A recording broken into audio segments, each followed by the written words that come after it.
A lot of my students all the time say to me that they don't have enough core strength to be able to do a headstand. And it's a really confusing thing for me to understand because I think what they're talking about is not their core whatsoever. They think they need more ab strength. And I think they've learned this from yoga teachers online telling them this. And I get confused when other yoga teachers say this as well, because a headstand doesn't have a lot to do with core strength.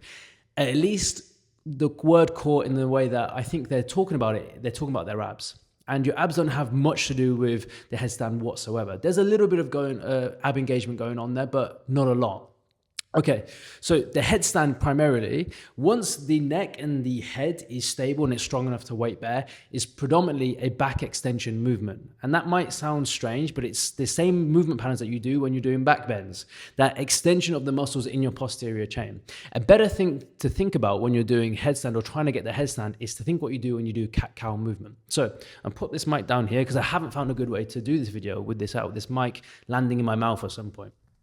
So when you do a cat-cow movement, you flex the spine and the back is rounded, okay? And providing you're doing the cat-cow movement correctly and you're squeezing the muscles coming up the back, all the way up the neck, to then look up and engaging those muscles of your posterior chain, that is similar, a lot more similar to the movement that you're going to be doing when you do the headstand. When I'm in the headstand position, I'm going to need to take my spine from a rounded position and then take it into an extended position, which will then give me the balance to then take the feet over the line of the hips here. Let's have a look what that looks like. All right, so you're in the headstand position here. Okay, so the spine is rounded here, and people start to think as they come here, they think they need more ab strength here to be able to lift their legs off the ground. Because I can understand why they think that, because normally when you lift your feet off the ground, you have to use your abs and your hip flexors to do it. But it's the opposite. You're upside down here. Okay, what you need to be able to do is over time, use the strength and the flexibility that you have in your legs to walk your feet in closer. As long as you walk your feet in closer, your hips and your glutes are coming over this line of your shoulders and neck here. I can walk my legs all the way in here, but my bum hasn't got anywhere. I'm never going to get off the floor here. So as you're walking in, you're using that position to get the glutes over the line, the head and the neck here. Really, really important. You're trying to extend.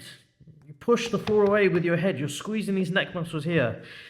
And look, the spine is still rounded. Even as your feet come off the floor, this is a spinal extension movement, that cat-cow movement. Extend through the back muscles. That is the movement that lifts the feet up. Spinal flexion, back rounded. Spinal extension, hips lift. Spinal flexion, back rounded, spinal extension, hips lift. And then from here, it's very easy then to get the legs up because you're not using a lot of strength. You're using balance, which the headstand is. It's a balanced movement. So, hopefully, now you've seen that, you have a good idea of why you don't need more core strength to do the headstand. You need to learn how to extend your spine properly. Yes, over time, you need to be able to get your neck condition and your head condition to actually weight bear. Don't do this if you can't even keep your neck straight to begin with, right? You need to build up the conditioning over time. But this is specifically for those of you who are starting to get a little bit of lift off and you're wondering how to get to that top position and you're thinking that you need more core strength, which I don't know why people have told you that, okay? Headstand, back extension movement.